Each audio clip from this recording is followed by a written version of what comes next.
और मैं हूं आपके साथ प्रिय दीक्षित। और बिहार में इस वक्त वोटिंग लगातार जारी है और आपको बता दें कि फिलहाल 9 बजे तक का जो मतदान प्रतिशत सामने आया है वो 13.13% सामने आया। और इसी बीच आपको बता दें कि कई दिग्गज जो चुनावी मैदान में है और साथ साथ जिनका वोटिंग का दिन है वो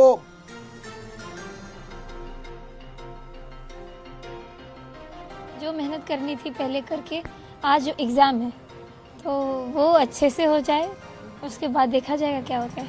फेस बन गए हैं आप, बिहार के भी, पूरे देश के भी। ये मेरे लिए बहुत सौभाग्य की बात है। और क्या कहेंगे वोटर्स को, क्या मतलब कौन कौन मुद्दे पे जो है वोटर्स आपको वोट डालेंगे? सबसे पहली चीज़ कि जिस तरीके से प्रधानमंत्री जी अपनी सारी योजनाओं को लोगों के सामने लाए हैं, तो हमारा काम ये होगा जनप्रतिनिधि के रूप में हर एक जन तक वो सारी सुविधाओं को पहुंचाए, जिनको ज़रूरत है उन तक तो बिल्कुल खासकर जल्द से जल्द पहुंचे। और जो मेरे खुद के कुछ ऐसे सपने हैं अपनी विधानसभा को लेकर के, यहाँ पे केंद्रीय विद्यालय हो, डिग्री कॉलेज हो, महिलाओं के लिए कल्चर सेंटर हो, रोड्स की सारी सुविधाएं गांव-गांव तक हों, तो ये सारी चीज़ें मैं करने के लिए तैयार हूँ। दीदी पहली बार मैदान पे उतरे हैं जी, मैदान क्या बहुत टफ है? मुझे महसूस नहीं हो रहा है, मैं बहुत खुश हूँ। और आपके विपक्ष में जो है, मैं उनसे मिली नहीं हूँ कभी, लेकिन जो लोग मुझे आशीर्वाद दे रहे हैं मैं उनसे काफ़ी अभिभूत हूँ। आपके विपक्ष में जो है अगर मिलते हैं तो आशीर्वाद लेंगे उनसे? बिल्कुल, आशीर्वाद तो उन्होंने दिया ही है मीडिया में आकर के। क्या कहेंगे उनके लिए? बिल्कुल, सबके लिए आज का दिन बहुत इम्पोर्टेंट है। Thank you. तो बिहार में विधानसभा चुनाव को लेकर मतदान लगातार जारी है और पहले चरण में अगर बात की जाए तो 121 सीटों पर मतदान लगातार जारी है और लगभग 1314 कैंडिडेट जो हैं उनकी किस्मत जो है वो आज ईवीएम में कैद हो जाएगी। बड़े बड़े दिग्गज पवन सिंह अपने मताधिकार का प्रयोग करते हुए, खेसारी लाल यादव और साथ ही साथ विजय सिन्हा डिप्टी सीएम। तो देखिए लगातार चुनावी मैदान में मतदान लगातार जारी है और साथ ही साथ आपको बता दें कि दिग्गज जो हैं वो मतदान कर चुके हैं। और साथ ही साथ अभी आप देख रहे थे ललन सिंह जदयू से।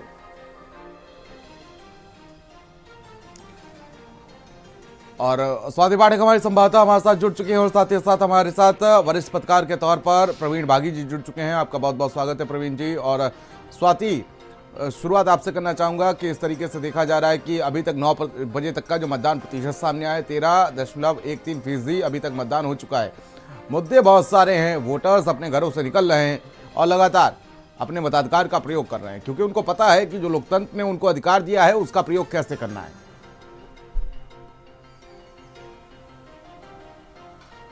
जी बिल्कुल, देखिए सुबह से ही अगर हम बात करें महिलाओं की तो बड़ी संख्या में महिला भी बूथों पर पहुंच रही है और अपने मतदान का प्रयोग कर रही है। और दूसरी तरफ बिहार चुनाव की बात करें अगर हम, तो इस बार का चुनाव दिलचस्प है क्योंकि एक तरफ कई जो दिग्गज चेहरे हैं वो चुनावी मैदान में है।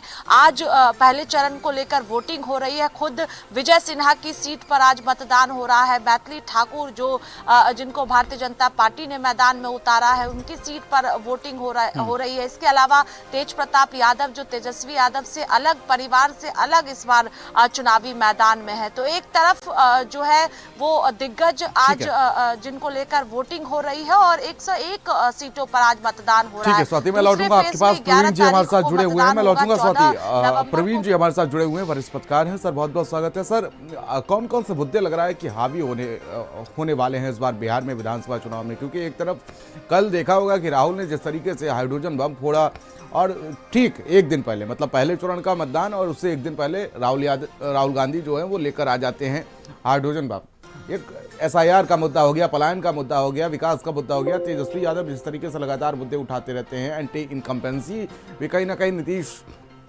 कुमार के खिलाफ देखने को मिले। कैसे देखते हैं आप इन तमाम मुद्दों को? और बिहार की जनता आज जब मतदान कर रही है तो कौन कौन से मुद्दे उसके दिमाग में? देखिए, सभी दलों ने अपने अपने हिसाब से जो उनको फायदेमंद लगा और जिस पर वो मतदाताओं को गोलबंद कर सकते हैं तो अपने अपने मुद्दे दिए। उसमें सबसे पहला नाम लेना होगा प्रशांत किशोर का, जिनको जन सुराज पार्टी उन्होंने अभी हाल ही में बनाई और ये पहला चुनाव है उनका। तो उन्होंने पूरे बिहार में पदयात्रा की और उसके बाद फिर पार्टी लॉन्च किया और इस चुनाव में वो उम्मीदवार अपने उतारे हैं। और वो अकेली पार्टी है कि आज 121 सीटों पर चुनाव हो रहा है बिहार में और 119 सीटों पर उन्होंने कैंडिडेट दिया है। बाकी पार्टियों ने गठबंधन करके सीटों का बंटवारा किया है, मगर प्रशांत किशोर अकेले लड़ रहे हैं, तो वो 119 सीटों पर ये सर्वाधिक है सभी पॉलिटिकल पार्टियों में, उतने उम्मीदवार उनके हैं। उन्होंने पलायन का मुद्दा बहुत मजबूती से बिहार की राजनीति में उठाया, इस बार के चुनाव में उठाया। फिर तेजस्वी यादव नेता प्रतिपक्ष हैं, राजद के नेता हैं और उप मुख्यमंत्री भी रह चुके हैं पहले नीतीश सरकार में। तो उन्होंने बेरोजगारी का मुद्दा उठाया और ये घोषणा की है कि वो उनकी सरकार बनती है तो हर वैसे परिवार से जिनके घर में कोई सरकारी कर्मचारी नहीं है, वहां से एक व्यक्ति को सरकारी नौकरी देंगे। उसके अलावा भी महिलाओं के लिए कई घोषणाएं की और भी विभिन्न घोषणाएं उन्होंने की हैं। अगर सत्तारूढ़ दल की बात करें एनडीए की, तो एनडीए अपने विकास के मुद्दे को लेकर के इस चुनाव में है और जंगल राज का मुद्दा उसने बाद में जोड़ा कि अगर विपक्ष की सरकार बनी तो फिर से वो पुराना दौर लौट आएगा, यानी जंगल राज बिहार में लौट आएगा। तो एक और जंगल राज का भय उसने मतदाताओं के बीच दिखलाया कि देखिए वो पार्टी कैसी है, उसका चेहरा कैसा है। और दूसरी ओर उनके जो विकास के कार्य हैं, जो पिछले 20 साल से नीतीश कुमार बिहार के मुख्यमंत्री हैं, तो इस दौरान उन्होंने जो भी काम किए बिहार में वो अपनी उपलब्धि के रूप में उन्होंने दिखलाया। उस पर वो वोट मांग रहे हैं लोगों से। और पिछले 3 महीने से नीतीश कुमार ताबड़तोड़ घोषणाएं कर रहे हैं और ये एक रिकॉर्ड है कि जो पिछला कैबिनेट हुआ, यानी अंतिम कैबिनेट इस सरकार की, मौजूदा सरकार की हुई 3 अक्टूबर को उन्होंने 127 प्रस्ताव पारित किए कैबिनेट में। ये सर्वाधिक है संख्या अब तक की और उसमें लोक लुभावनी घोषणाएं ज़्यादा थी, उसमें कई इम्प्लीमेंट भी कर दिए गए। जैसे एक तो है कि जो जीविका से जुड़ी महिलाएं हैं उनके खाते में 10-10 हज़ार रुपये ट्रांसफ़र हो गए ऑनलाइन। फिर उसके बाद उद्योग धंधे अपना कारोबार करने के लिए उनको ये राशि दी गई है और अगर उनकी ठीक ठाक रही, उनका उद्योग चल निकला तो फिर 2 लाख रुपए और दिए जाएंगे, वो लौटाने वाले होंगे, ऋण होगा 2 लाख।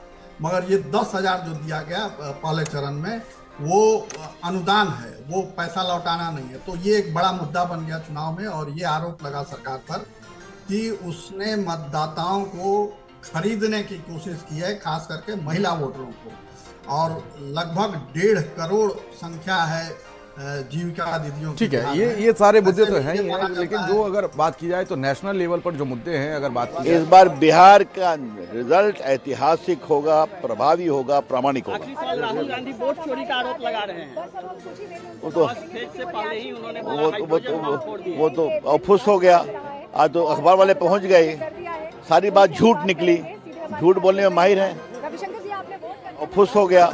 आज तो अखबार वाले पहुंच गए। आप सुन रहे थे, मतदान करने के लिए पहुंचे हुए थे और देखिए लगातार बीजेपी के सभी दिग्गज जो हैं वो पूरी ताकत झोंकने में जुटे हुए थे और आज 121 सीटों पर मतदान जो है वो लगातार जारी है। प्रवीण बागी जी हमारे साथ लगातार जुड़े हुए हैं,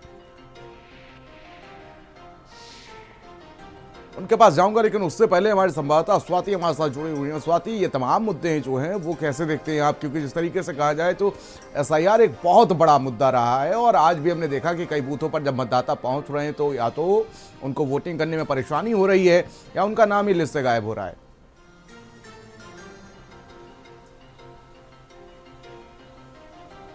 जी बिल्कुल, इस तरह की कई समस्याएं निकल कर सामने आ रही है, लेकिन दूसरी तरफ चुनाव आयोग द्वारा बूथों पर कैमरे भी लगाए गए हैं जिससे पूरी तरह से जो कैप्चर है वो तमाम चीजें हो पाए, क्योंकि विपक्षी पार्टियों की ओर से लगातार गंभीर आरोप चुनाव आयोग पर लगाया जा रहा है। कल ही आपने देखा कि मतदान से ठीक एक दिन पहले वोट चोरी का गंभीर आरोप राहुल गांधी द्वारा लगाया गया और बिहार के लोगों को राहुल गांधी लेकर आए, ऐसे लोगों को जिनके नाम काटे गए। आरोप चुनाव आयोग पर, भारतीय जनता पार्टी सरकार पर राहुल गांधी ने लगाए। इसका कितना असर आज के वोटिंग पर होगा ये देखना भी सबसे ज्यादा महत्वपूर्ण होगा। और दूसरी तरफ एसआईआर का जो जिक्र आप कर रहे हैं, एसआईआर जब किया जा रहा था, जब प्रक्रिया शुरू हुई थी, उस दौरान भी हम सब ने देखा था कि किस तरह से बिहार से लेकर संसद भवन तक, सड़कों तक प्रदर्शन विपक्षी पार्टियों द्वारा किया गया था और लगातार एसआईआर के मुद्दे को राहुल गांधी हो या तेजस्वी यादव हो या विपक्षी दल के और नेता हो, उन्होंने इस मुद्दे को उठाया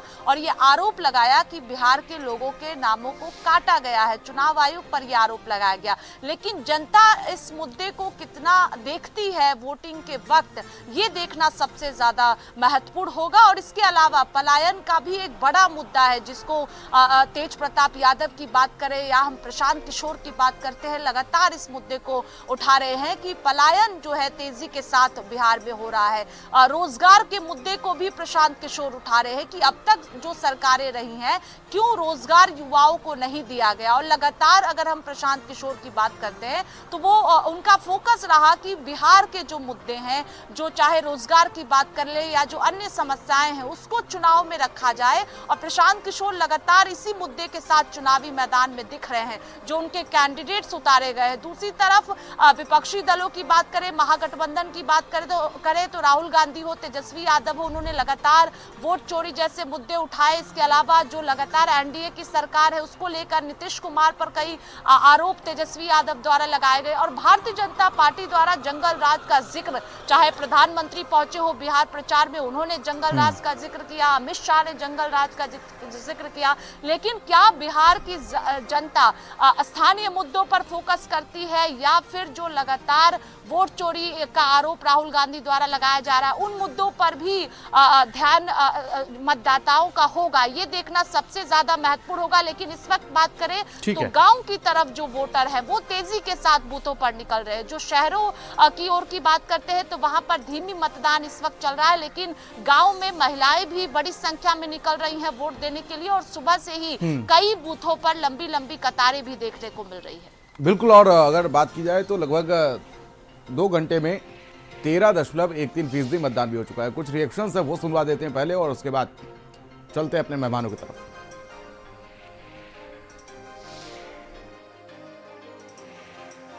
बिहार के लोगों से यही अपील है कि मतदान केंद्र जाएं, अपने वर्तमान भविष्य को देखते हुए वोट दें। नौकरी, रोजगार, कारखाने बिहार में खुले, अच्छी शिक्षा चिकित्सा हो, पढ़ाई दवाई कमाई की जो बात करें उसको जो है मतदान करें। यही हम सब लोगों से अपील करना चाहते हैं। उम्मीद क्या है सर? उम्मीद हम लोग जीतेंगे, सब लोग जीतेंगे, बिहार जीत। तो सब लोगों से कहेंगे कि घर से बाहर निकले।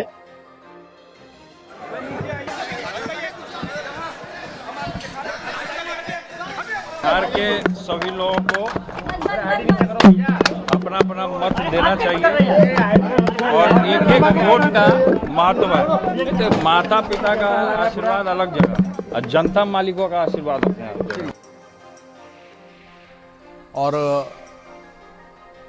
मेहमान हमारे साथ जुड़े हुए हैं प्रवीण बागी जी। प्रवीण बागी जी, एक मुद्दा इस बार और भी आरजेडी के लिए कहीं ना कहीं घातक रहा है कि जो परिवार है वो टूटता हुआ नजर आया। और 2017 में जब हमने देखा था कि अगर अखिलेश यादव की जो सरकार गई थी उसमें कहीं ना कहीं हाथ जो था वो उत्तर प्रदेश में, तो वो पार्टी के दोफाड़ हुए थे, वो भी एक बहुत बड़ा मुद्दा रहा है। क्या जेडीयू जो है वो उसको भुना पाएगी?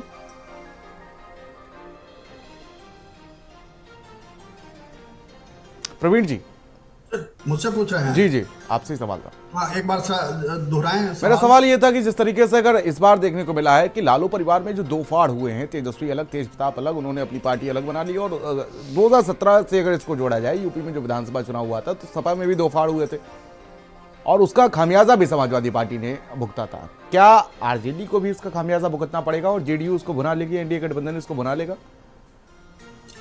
असर तो उसका होगा, मगर बहुत थोड़ा होगा, मामूली असर होगा, क्योंकि तेज प्रताप यादव का कोई अपना जनाधार नहीं है और वो अपनी उठपटांग हरकतों के कारण ज्यादा जाने जाते हैं, ज्यादा लाइमलाइट में रहते हैं। उनके समर्थक की संख्या भी बहुत सीमित है, गिनी चुनी है, तो वो बहुत ज्यादा इस चुनाव को प्रभावित कर पाएंगे ऐसा लगता नहीं है। अपनी सीट, महुआ की सीट निकाल लें, यही बहुत बड़ी बात होगी। हालांकि उन्होंने 14 उम्मीदवार खड़े किए अलग अलग सीटों पर, मगर वो कुछ कर पाते हुए दिख नहीं रहे अभी तक। अगर कुछ हो जाए तो चमत्कार ही होगा वो। ये जरूर है कि दोनों भाइयों की कटुता पहली बार सामने आई है और लालू परिवार विभाजित होकर के पहली बार चुनाव मैदान में है। ये एक बिहार की राजनीति के लिए नई बात है।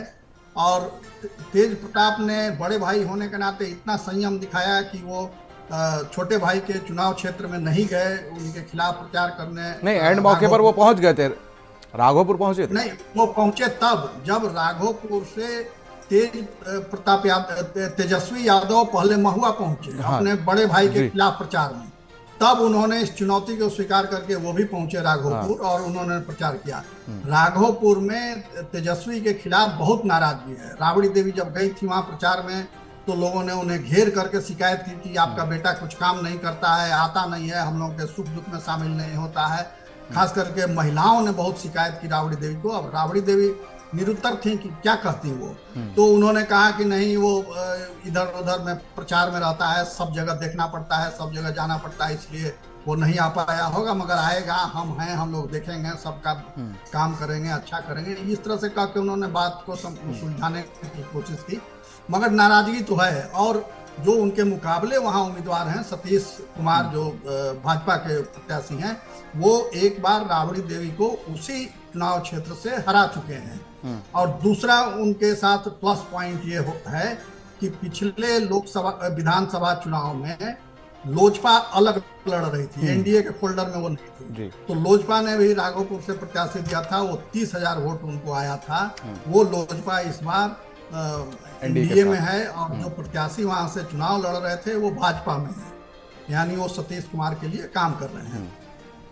यादव सेक्टर भी वहां पर देखने को मिलेगा कहीं ना कहीं। पलड़ा भारी है, मगर वो 30,000 वोट कितना ट्रांसफर करा पाते हैं, ये महत्वपूर्ण होगा। और यादवों का बंटवारा भी कहीं ना कहीं जो है वो बीजेपी के लिए यादवों का बंटवारा बड़ा फैक्टर जरूर होगा यादवों का, मगर ये भी तय बात है कि यादवों के सबसे बड़े नेता बिहार में अभी लालू प्रसाद हैं, और उन्होंने अपना उत्तराधिकारी बना रखा है तेजस्वी यादव को। तेजस्वी यादव का भी आभा मंडल है अपना, और उनमें लोग देख रहे हैं कि ये जीतेंगे तो मुख्यमंत्री बनेंगे।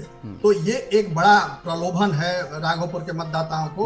और राघोपुर आप देखिएगा तो बिहार की राजनीति की बड़ी बदरंग तस्वीर आपको दिखाई देगी। जी, यहाँ से लालू यादव भी रहे, राबड़ी देवी भी कई बार यहाँ पर विधायक रही, और 15 से यहाँ पर लालू परिवार के ही तेजस्वी यादव यहाँ पर हैं। हाँ, और फिर ये तेजस्वी यादव रहे, उप मुख्यमंत्री भी रहे, मगर अब भी वो पटना से बिल्कुल करीब है। अब भी वो जो आम नागरिक सुविधाएं हैं उनसे वो मरहूम है वो इलाका। न सड़कें हैं, न कोई अस्पताल है ढंग का, न कोई पढ़ाई लिखाई की व्यवस्था है, न कोई रोजी रोजगार है। दियर इलाका है, बालू का इलाका है, हर साल बाढ़ से तबाही होती है। वहाँ विकास का कोई काम ही नहीं हुआ, दो मुख्यमंत्रियों का क्षेत्र होने के बावजूद। तो इससे ये समझ आप सकते हैं कि राजनेता जनता की समस्याओं को लेकर के बिहार में। अच्छा, कुछ हॉट सीटों की बात कर लेते हैं प्रवीण जी। चाहे लखीसराय की सीट हो गई, वहाँ से विजय सिन्हा जो हैं वो प्रत्याशी हैं, उप मुख्यमंत्री हैं नीतीश सरकार में, और साथ ही साथ जैसे बात कर लें तो कुछ लाइमलाइट वाले चेहरे भी इस बार चुनावी मैदान में। अलीनगर सीट हो गई, छपरा सीट हो गई, और साथ ही साथ राघोपुर सीट हो गई, महुआ सीट हो गई। आज जो लाइमलाइट वाली सीटें हैं, इन पर क्या वर्चस्व देखते हैं, किसका वर्चस्व देखते हैं, और साथ ही साथ क्या आपका आकलन है इन सीटों को लेकर? देखिए, इस बार 14 मंत्री अभी इस चुनाव में है, 14 से 16 मंत्री जी चुनाव मैदान में जो किस्मत आजमा रहे हैं। उसमें ये है नरेंद्र नारायण यादव हैं आलमनगर से, जो मधेपुरा में है। वो उपाध्यक्ष हैं विधानसभा के। फिर सिवान से मंगल पांडे हैं जो स्वास्थ्य मंत्री हैं बिहार के, और उनके खिलाफ राजद से उम्मीदवार हैं अवध बिहारी चौधरी, जो खुद मंत्री रह चुके हैं, विधानसभा के अध्यक्ष रह चुके हैं, और पिछले 5-6 बार से वहाँ से सिवान से वो जीतते आ रहे हैं। तो वहाँ मुकाबला बहुत खड़ा है। फिर सराय रंजन से विजय कुमार चौधरी हैं, जो बिहार सरकार में बहुत महत्वपूर्ण विभाग हैं संभालते हैं, और नीतीश कुमार के बहुत विश्वस्त मंत्री माने जाते हैं। फिर वो सिटिंग वहाँ से हैं, और लगातार कई चुनाव वो वहाँ से जीते हैं। सोनबरसा से एक और मंत्री चुनाव लड़ रहे हैं, रत्नेश सदा जदयू के हैं। दरभंगा से संजय सरावगी, भाजपा का उभरता हुआ चेहरा, वो मंत्री हैं, वो चुनाव मैदान में है। 4 चुनाव वहाँ से पहले वो जीत चुके हैं, ये 5वां चुनाव है उनका, और बहुत ग्रास रूट लेवल से वो ऊपर उठे हैं, तो उनकी पकड़ वहाँ मजबूत है। बहादुरपुर से मदन साहनी हैं जदयू से, वो भी मंत्री हैं, वो चुनाव मैदान में हैं। जाले से दरभंगा में है, जाले जीवेश कुमार मिश्र हैं चुनाव मैदान में, वो नगर विकास मंत्री हैं, भाजपा कोटे से हैं। अमनौर जो सारण में है, वो कृष्ण कुमार मंटू मंत्री हैं, वो वहाँ से चुनाव मैदान में है भाजपा के। कल्याणपुर समस्तीपुर में है, कल्याणपुर महेश्वर हजारी जो सूचना जनसंपर्क मंत्री हैं, वो चुनाव मैदान में, वो भी 3-4 चुनाव वहाँ से। उसी तरह बिहार शरीफ से डॉक्टर सुनील हैं जो मंत्री हैं अभी, भाजपा से हैं, वो भी बिल्कुल। चुनाव मैदान में जीते हुए हैं, वहां से उम्मीदवार वो। नालंदा से श्रवण कुमार, नीतीश कुमार के एक और बहुत ये कई चेहरे हैं जो फिलहाल लाइमलाइट के चेहरे हैं और साथ ही साथ इन सीटों पर कड़ा मुकाबला देखने को मिल रहा है। स्वाति हमारे संवाददाता हमारे साथ जुड़ी हुई हैं। स्वाति, आपसे ये जानना चाहूंगा कि जो अगर हॉट सीटों में बात करें तो मोकामा भी एक बहुत बड़ी, बहुत हॉट सीट कह सकते हैं, क्योंकि वहां पर देखा हमने पिछले कुछ दिन पहले कि दुलारचंद यादव की हत्या के बाद, हालांकि अनंत सिंह के होने के चलते, प्रत्याशी होने के चलते, मैं आऊंगा इस पर, लेकिन इसी बीच ब्रजेश पाठक क्या कुछ कह रहे हैं वो सुनिए। जो है व्यक्ति वही है, इसलिए आइडेंटिटी कार्ड देखा जाता है। तेजस्वी यादव कह रहे हैं कि सरकार उनकी बनने वाली मुख्यमंत्री, देखिए प्रचंड बहुमत के साथ एनडीए गठबंधन पुनः सत्ता में वापसी कर रहा है। धन्यवाद। को आप सुन रहे थे और लौटेंगे स्वाति के पास। स्वाति, जिस तरीके से देखा जा रहा है कि कहीं ना कहीं जो मोकामा सीट है वो हॉट सीट बनी हुई है और दुलारचंद यादव की हत्या के बाद से वहां पर वो सीट जो है वो लगातार सुर्खियों में बनी हुई है। उसके बाद अगर देखा जाए तो अनंत सिंह को जेल हो गई, तो ये जेल जाने वाला फॉर्मूला किसके लिए लाभकारी होगा? क्या लग रहा है कि क्या ये जंगल राज अब सुशासन बाबू की सरकार में भी इसको आरजेडी बुना लेगी, या जेल भेज दिया यह सुशासन का राज एनडीए के पक्ष में जाता हुआ नजर आ रहा है?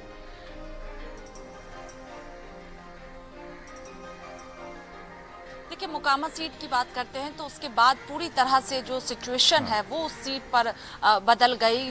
जैसे ही हत्या का मामला सामने आया और अनंत सिंह जेल गए, उसके बाद से ही समर्थकों में बात करें हम, आपने देखा कि रोष भी देखने को मिला और उसी सीट का असर ये माना जा रहा है कि कई और सीटों पर भी हो सकता है, क्योंकि चुनाव से ठीक पहले जिस तरह से हत्या हुई और उससे पहले जिस तरह से बिहार से कई ऐसे मामले निकल कर सामने आए थे, उसको लेकर विपक्षी दलों द्वारा कानून व्यवस्था का एक बड़ा मुद्दा बनाया जा रहा था कि कानून व्यवस्था पूरी तरह से फेल है। और चुनाव से ठीक पहले अगर हम मोकामा सीट की खास तौर पर बात करते हैं तो जिस तरह से दुलारचंद यादव की हत्या हुई उसके बाद से ये सवाल और तेजी के साथ उठने लगा और ये माना जा रहा है, कई लोग ये मान रहे हैं कि जिस तरह से हत्या हुई है उसका असर जो है वो कई और सीटों पर भी पड़ सकता है, चुनाव पर इसका असर पड़ सकता है। और यही देखने वाली बात है कि जब वो वोट डालने के लिए लोग पहुंच रहे हैं बड़ी संख्या में, तो क्या एक मुद्दा ये भी रहेगा, क्योंकि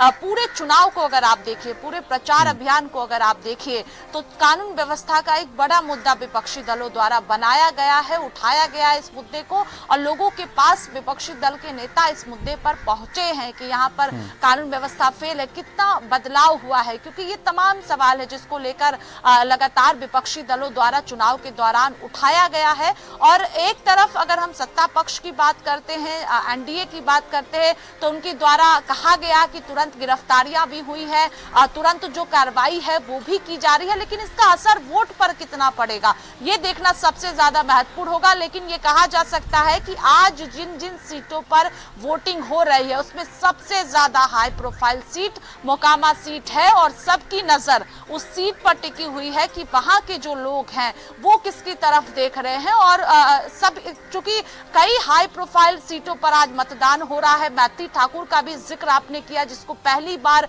चुनावी मैदान में भारतीय जनता पार्टी ने उतारा, और उसके बाद आपने देखा कि कई जगहों से विरोध के सुर भी निकलकर सामने आए कि मैथिली ठाकुर द्वारा जब वो संगीत करती थी तो उस दौरान किस तरह से व्यवहार किया जाता था। ये तमाम भारतीय जनता पार्टी के ही कई लोग थे जो जिन्होंने इसका विरोध किया था, लेकिन बीजेपी ने भरोसा मैथिली ठाकुर पर किया और अलीनगर सीट से प्रत्याशी बनाया। दूसरी तरफ खेसारी लाल यादव का आपने देखा था कि टिकट से पहले किस तरह से निकलकर खबर सामने आई थी कि पत्नी को टिकट दिया जा रहा है, उसके बाद खेसारी लाल यादव सामने आए, तेज प्रताप यादव, तेजस्वी यादव, तमाम दिग्गज, सम्राट चौधरी का अगर हम जिक्र करें, गंभीर आरोप उनके ऊपर। तमाम अपडेट से जानकारी आप अब तक पहुंचाते रहिएगा। प्रवीण जी, आपका बहुत बहुत शुक्रिया अपना कीमती समय में देने के लिए। फिलहाल मतदान जो है वो लगातार जारी है और पहले दौर में कौन किस पर भारी पड़ेगा ये भी फिलहाल देखने वाली बात होगी।